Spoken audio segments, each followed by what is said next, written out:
Hello, everyone. Welcome to the Florida Penn Women Interbranch Collaboration Project.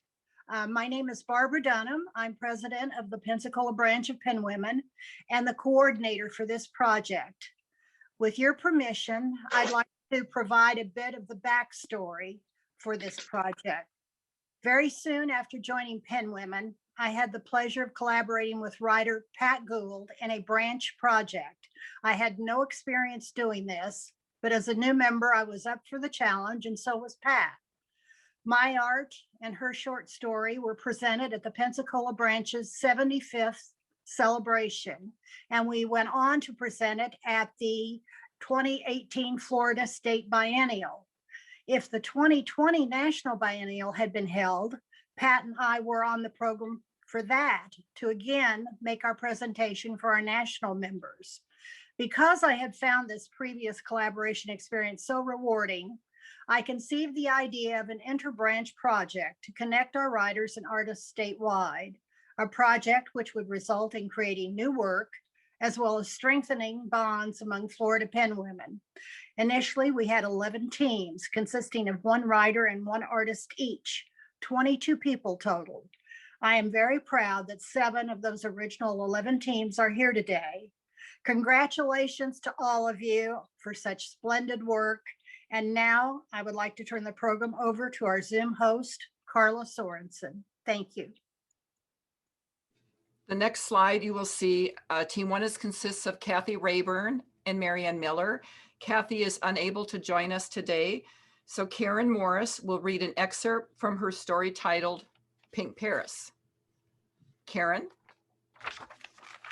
This story is about a young man recently graduated from Yale in 1881 who was just arriving in Paris on a grand tour of Europe, a graduation gift from his parents. Pink Paris. As I left the Paris train station full of grit and dirt with filthy walls and floors, I was surprised when I turned a corner and walked into Paris. It was pink, glowing pink rose marble. I asked a man walking by what happened to the walls. He replied that the last year had been spent scrubbing the walls of the whole city. No one alive knew the marble wasn't white, but pink. There were artists painting all over the city using this special light. I asked who was the most famous. They all replied Renoir. One agreed to take me to him, but he was wrong. He took me to the artist Monet. I asked him about the pink light. It is wonderful, just wonderful, this Paris light. Here, I will take you to lunch and you will meet Renoir. As we walked, Monet regaled me with facts about Renoir. His father was a tailor, his mother a seamstress. His family had no idea he would lead the Impressionist movement as he lived in Limoges and was hired as a painter in one of the town's porcelain factories. Wealthy patrons coming to view the Limoges china noticed his steady hand and hired him to paint fans and other luxury objects. I myself first met Renoir when he came to visit the Louvre to study the work of the French Rococo masters and the Romantic painter Delacroix. All of us painters wanted to become members of the French Salon. During the summer of 1869, we spent months painting at La Grenière, where we developed our broad brushstrokes to capture the water's natural movement and reflective light. In 1874, we planned our own Impressionist show. I sold most of my paintings. Poor Renoir sold few paintings, but gained many commissions to paint portraits to support his wife and 3 sons. Well, here we are. Renoir, this is Frederick from New York, who values your work. Monsieur Renoir, how do you use so few lines and still create the form of a man with character? Well, Frederick, I just removed lines until I got what I wanted. The artists of the prior century painted lifelike portraits with each fold of lace defined. I found I could paint actions like ballet and still paint the girls simply. I toured Spain, Holland, and Italy. I will never forget that gorgeous pink light of Paris. Thank you. And now here's Kathy's partner, Mary Ann Miller.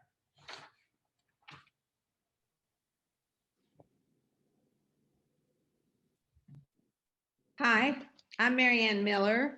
I'm from the Jacksonville branch in arts and letters. In Kathy's story, her character goes to Paris and meets Renoir. My painting, which is three-dimensional, is a picture of Maison Fournaise, where Renoir painted Luncheon of the Boating Party, loosely shown in the background of my painting. I was there for lunch 2 years ago, and I felt his spirit in that place. I have shown Renoir reading a French newspaper about his painting, which I have pictured in it. I called it Renoir After the Luncheon. My 3D paintings are done in layers, and I enjoy figuring out how much to put in each one. I also enjoy finding little minis that I can use, such as the pencils and the bread on the table. And this is a sketch of when I was there. I don't know if you can see it. This is a picture of his painting Luncheon of the Boating Party, and this was my sketch of where we were. And so I just translated that into this 3D picture. I've done a series of them. I've done, in fact, one I thought Kathy might want to use was painting in Monet's garden. I didn't know if her character was going to end up staying in Paris or going back to law school. So this has been fun. Thank you.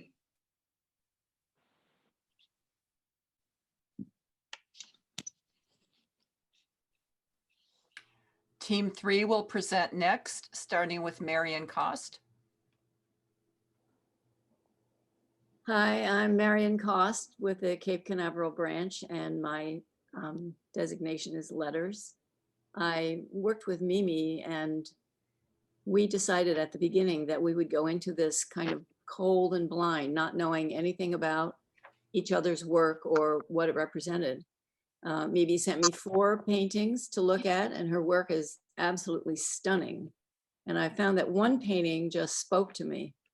When you see the painting, you'll see, I hope, what the inspiration for the poem was. A few years ago, my husband's younger brother died suddenly. And he and his sister, my husband and his sister, went to the beach to spread his ashes because Tom loved the beach and the ocean. And so I wrote goodbye. It's sunset by the time we get to the beach.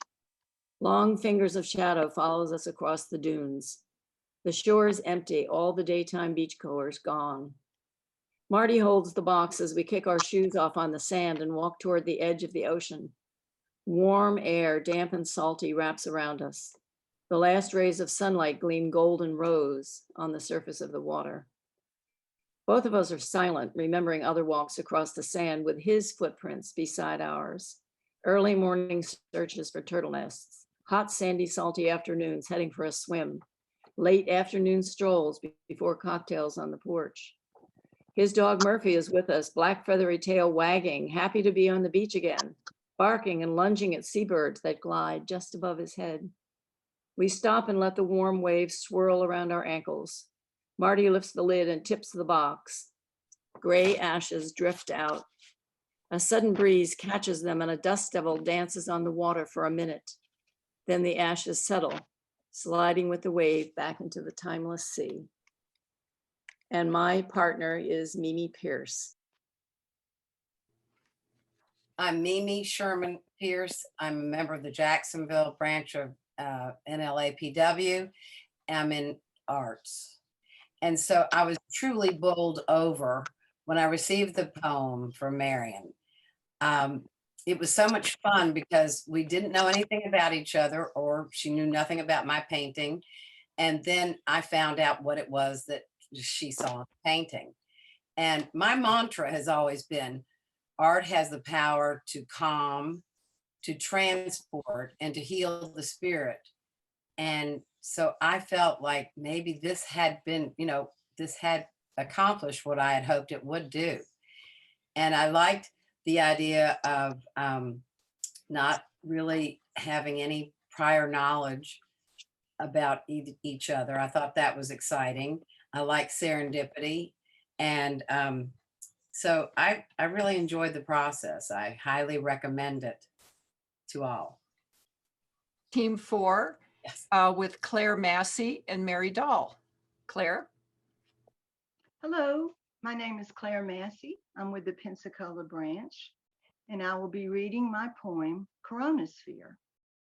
This poem was originally published in Persimmon Tree Literary Magazine and later in the Penwomen magazine. At the time I began thinking about the poem, we were being bombarded with images of the coronavirus structure. They look like sticky balls or golf balls with tentacles or little planets unto themselves floating in space. I began to think of other phenomena in nature that were associated with coronas or rings of light, and how beautiful and benign they were, and the poem began to come together. When you look at Mary Dahl's painting, look at her rings of light that surround the narrator of the poem. She has painted a beautiful, poignant corona. And now I'll read the poem, Coronasphere. The Adirondack chair envelops me, realigns me at the center of my backyard coronasphere. No electron micrograph, false colored sticky ball image of virus here, where coronas emit holy rays. And hues are real, though the spectrum narrows, squeezed by the limits of human perception, saturated mainly by human imagination. Fog droplets cling to catawba trees, haloed with auras of resurrection green. They breathe with respirations deep, slow. The neighbor's daughter bands her forehead with a garland of clover. A month ago, she showed off new molars, crowns of celestial white erupting from rosy craters. Now she's banned from coming over. Petals of sunflowers shoulder together, seeded nuclei circled, sheltered, till the cold spell passes. The trickster evening star appears. It doesn't look like what it is, gaseous particles masquerading as collective body. Yet I have seen in wooded night St. Elmo's fire, an aurora borealis. I have seen the solar eclipse looking for all the world like an opened eye, fathomless pupil enclosed by lavender ellipsoid iris. False colors, I suppose.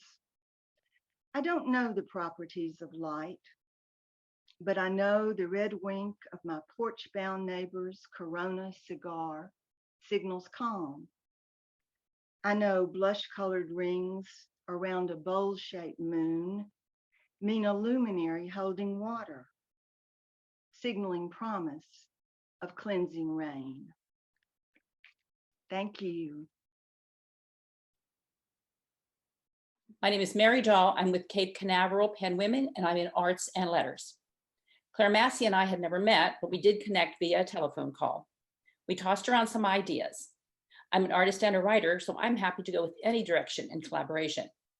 Claire is an excellent writer, so we easily established who would do what. I had just created 2 pieces of art for the Orlando Science Center, a wonderful Pompeii exhibit, and at first I was leaning on borrowing from that theme. But our second conversation and a few art attempts led us to realize that we would be better served to decide on having a finished piece of prose or poetry or a finished piece of art and go from there. In our case, Claire's beautiful poem, Coronasphere, sparked the inspiration. As I read it, I could see the scene in my head. I knew that the predominant color needed to be blue, with evening's calm and her St. Elmo's fire reference, a cool color like the night. This also allowed the stark white of the moon glow to take shape and distinguish the flora around her. The woman who is living the poem, Sis, her back to the audience, enveloped in an Adirondack chair, but her face shows in profile, expressionless, but with enough glow from the night's main light to show contentment and promise, even as she realizes, due to lockdown, she can simply be a spectator to the actions in the adjoining yard. She connects to the moon as silvery white light rests on petals and leaves that support her musings. The hint of pink complexion and the tint of red in her wine glass offer a comfortable familiarity with the scene and complete the pervasive blues and stark whites. The moon glow gives off an aura, but invites the mistiness of the night, giving the impression that dewy moisture hangs in the air, ready to bestow its cleansing rain. There are tiny white splatters that give the hint of stars or maybe little insects in the night. I used Daniel Smith watercolors because they are a grainier watercolor than many, and I thought it gave an idea of the moisture in the air. White is very dominant. I don't like using masking fluid, so I used an actual liquid watercolor. It's often used for corrections, but I thought it gave a really nice glow to the leaves.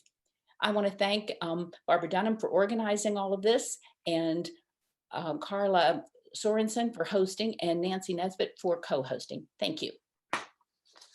Thank you, Mary. We will now go to Team 7 with Debbie Weich and Christine Salome presenting their 2 collaborations. Debbie? Hi, I'm Debbie Weich. I'm with the Cape Canaveral Pen Women, and I'm doing letters. The Kitty and the Tulips. One day while my little kitty cat underneath the tulips sat, she looked entranced by the brilliant flowers, mesmerized, whiling away the hours. Could she see the colors and smell the sweet perfume, or did they simply soothe her just by being in the room? Was my sweet baby a connoisseur? Were those bright blossoms making her purr? Out of the corner of my eye, I caught her look. The breeze through the window was all it took to transform her from her restful state. To pounce on them, she couldn't wait. Grabbing the vase in the nick of time, just before she jumped up to climb on top of the flowers, her brand new toys, causing lots of angst and noise. Her plan was thwarted, so off she ran. To look for more mischief, that was her plan. For now, the tulips had survived the day, as Kitty thought, where there's a will, there's a way. And now I would like to present Christine Salome, who will show you the beautiful picture that prompted me to write this poetry. Christine. Thank you very much, Debbie. Le chat et les tulipes. This is a little beautiful picture. I was inspired by Leeds Agnew artist from Gulf Breeze. I have here the little picture of a photograph, and I did this watercolor and pastel painting because I am somebody who admire nature and I really enjoy contemplating. So Debbie really described this moment the best for me, and I really appreciated, and I was very touched by her words. Le chat et les tulipes, the cat with the tulip flowers. So it's really touching. Thank you, Debbie. Thank you, Christine.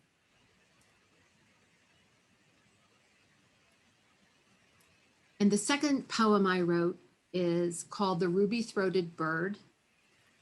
And when I saw the picture, I called Christine and I said, I don't know what kind of a bird this is, you know, and she told me the whole story about her mom and how this bird would come to her in the garden. And it was just such a beautiful story.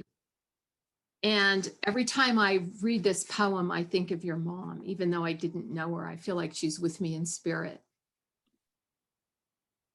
One morning on my garden gate, a ruby-throated bird regaled me with its melodic song, the best I'd ever heard.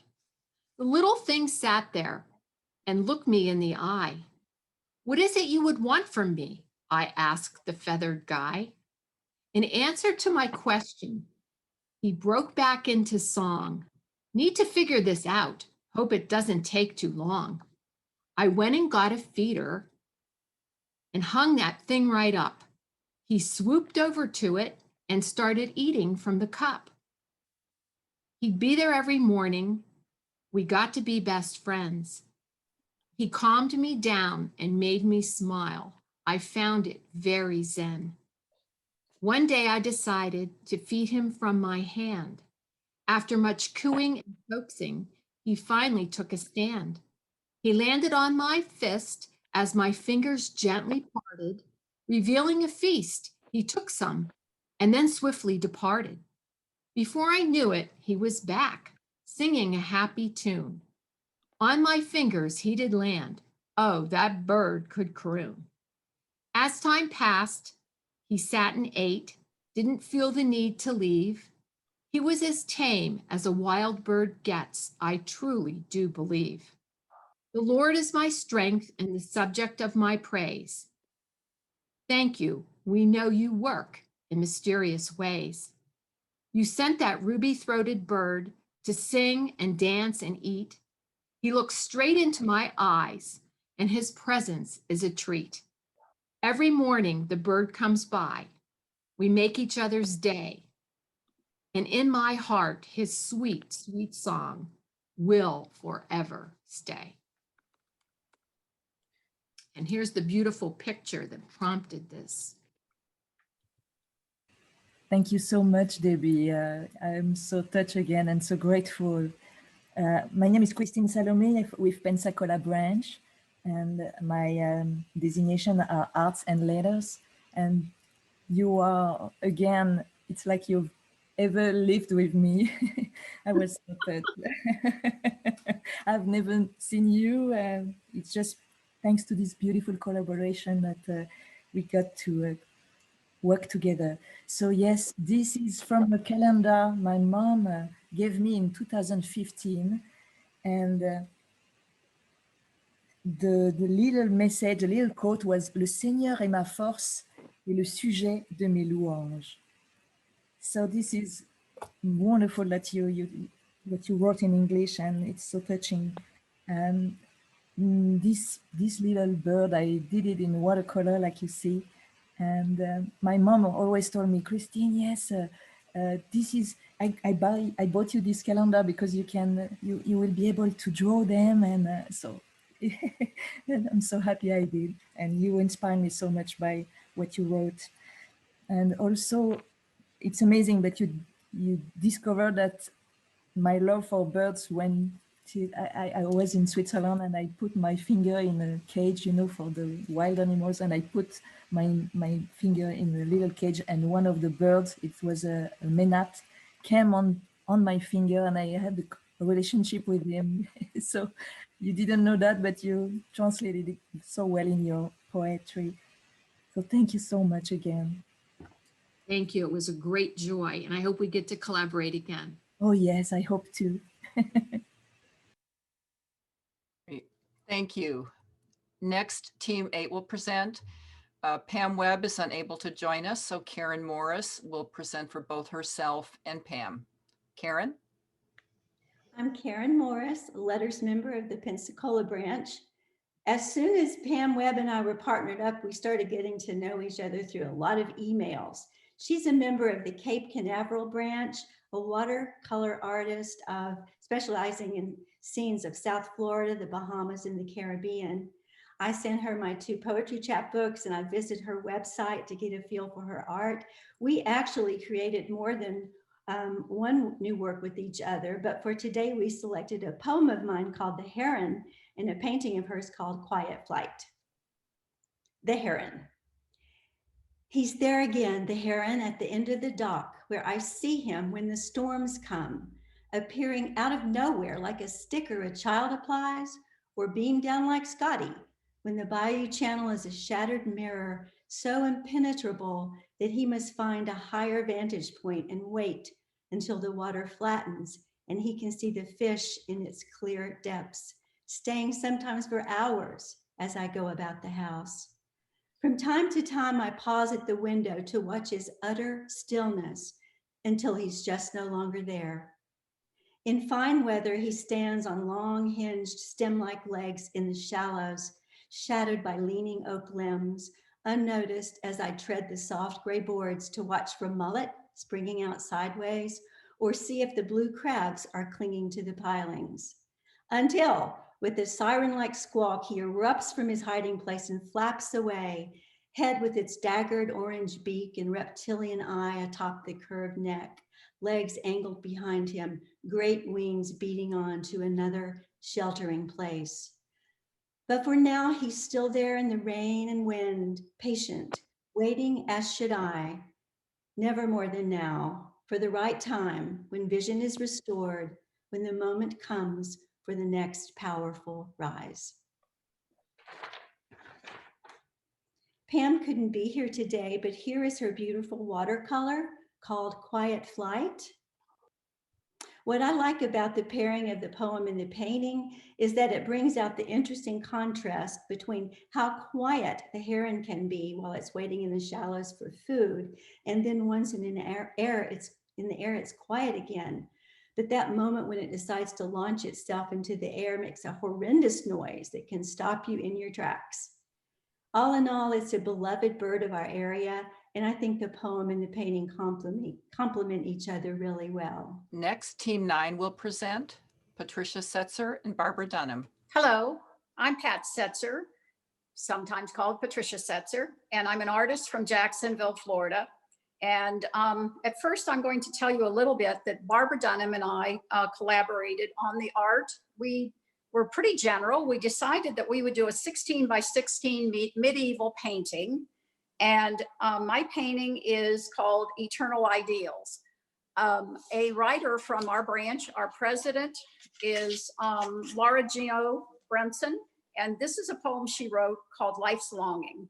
Once upon and evermore, I am in my room. It is pure luxury. There is no strife, there is no gloom. There is only my here. There is only my now. A now where all good things are allowed. My cup overflows. I know not need. I know not how. I am safe. I am warm. I am held. I am cooed. I know only that I am, and life is good. 10 days before the doctor's prediction, I leave my life-giving room. Eviction, enforced past the end of a lease, is exacting work, not rooted in peace.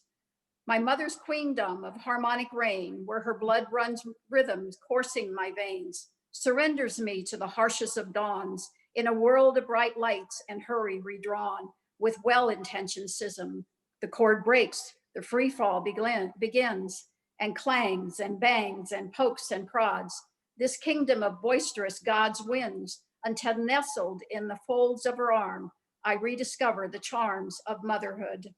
Not of or from me, who was nurtured beneath her rib and no longer needs her body as crib, but understands that suspended in our journey, the tide is now upended, made free to flow back and forth, in and out, until coming is going, and I know without doubt that despite death's march of dribbles and drabs and memories whisked oft in demented calves, I am loved, am worthy of love, and do love you see, inasmuch and because she first loved me. My painting is a mixed media piece. It's called Eternal Ideals. The wings are dimensional, and the collection of writings and art had been saved for years, awaiting the proper time to be revealed. The illuminated script joined with the other elements to create eternal ideals. Now here is my partner, Barbara Dunham.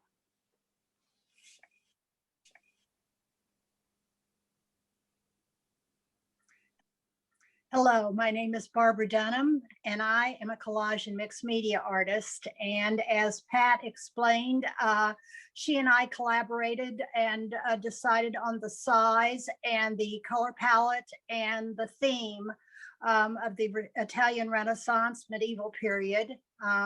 We decided what artist doesn't admire that period in art history. My collage is entitled Gaspara.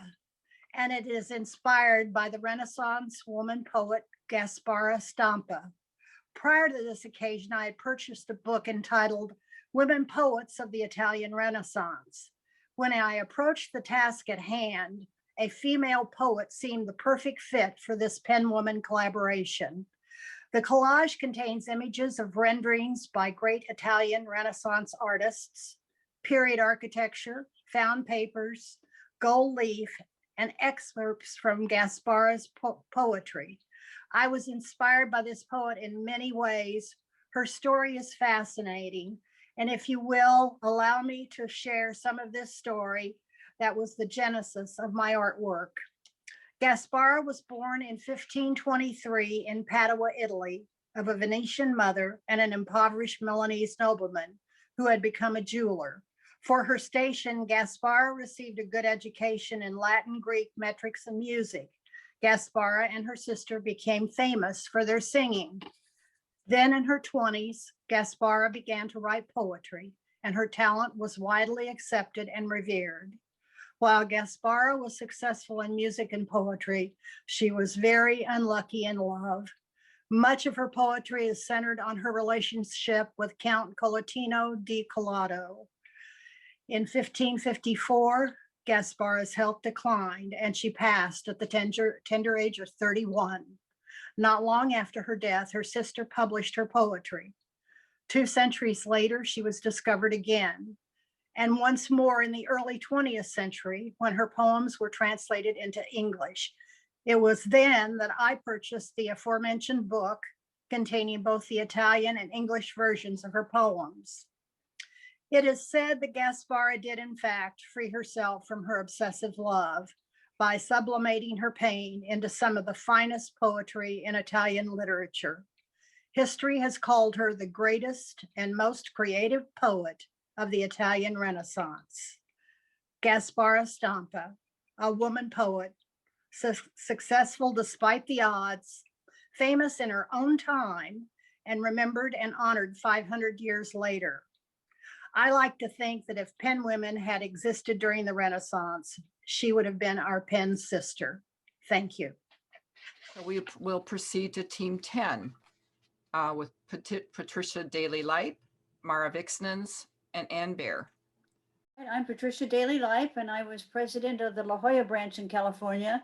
And then the DC branch, I was president, and we moved to Florida 2.5 years ago, and I joined the Jacksonville branch.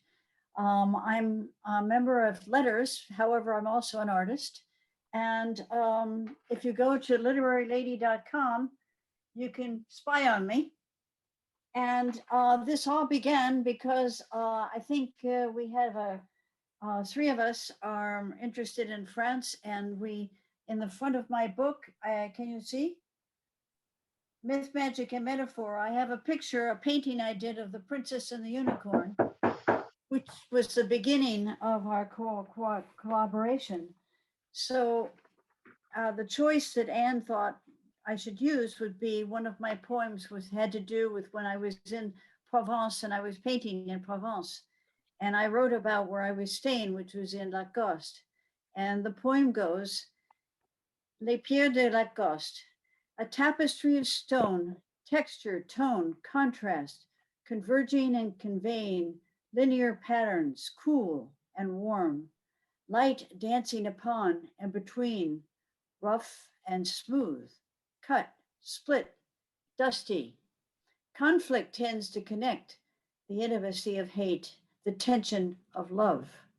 Stones everywhere, above, below, between, cobblestones weaving through centuries as generations stumble, defense, design, fortress, home.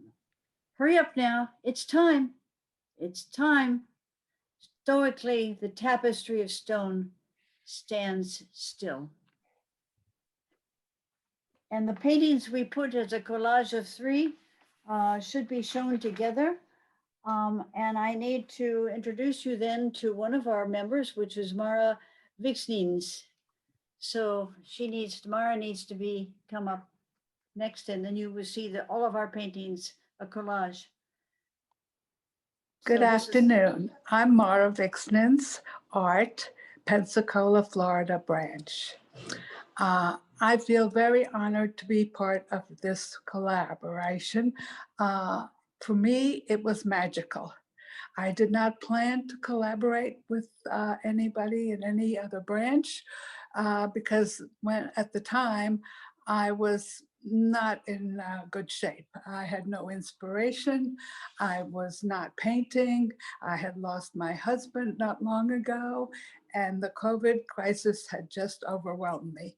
So I wasn't really, I didn't feel worthwhile to collaborate with anybody. I got a call from Ann Bear, my good friend for years, and she told me about Patricia and medieval folk tales and her book, and also about her painting, The Princess and the Unicorn.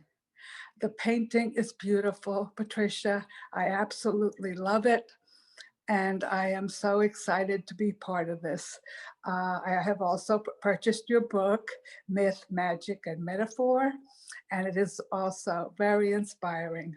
So after seeing Patricia's painting and listening to Anne's story and the collaboration that they came up with, and the tapestries that they both own, which Anne will tell you about, and also their love of France, which I also have, I was suddenly inspired. I got off the phone with Anne and I went to my studio, got out a canvas and just started painting, and painted the characters that were in the medieval folk tale. And before you know it, this imagery arrived. I didn't have to stress over it. Sometimes when I'm painting, you get bogged down and you start second guessing yourself. I also have a experience with Greek mythology and women in nature. Those are my themes that run throughout my work, and this fit right in with that. So I want to thank Patricia and Anne for including me in this wonderful collaboration. It has led to more inspiration, and I am so excited to be part of it. I'd like to now introduce Anne, who will continue the saga. My name is Ann Bear. I'm Vice President and historian of our Pensacola branch. I've been an art member for 11 years. Photography and making videos are my passion. This collaboration was so much fun and meaningful by discovering a common link that we shared. We brought history into the present with our artistic creations by combining our fascination with the Middle Ages and folklore, our own experiences in France, and our connections with the tapestries. It was the perfect combination for our collaboration. I hope you enjoy my 3-minute video that unravels our story. Thanks.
Thank you so much, Anne.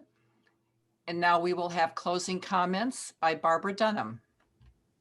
Ladies, I am overwhelmed by the quality and the beautiful work that you've done. Thank you so much.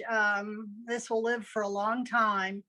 In the words of Louisa May Alcott, it takes two pieces of flint to make a fire. This may not always be true, but the artists and writers who have shared their work with us today have not only inspired each other, but have inspired us. I hope the collaboration experience will long remain a pleasant memory and a source of pride. We thank them so much for their talent, creativity, and willingness to participate. Thank you.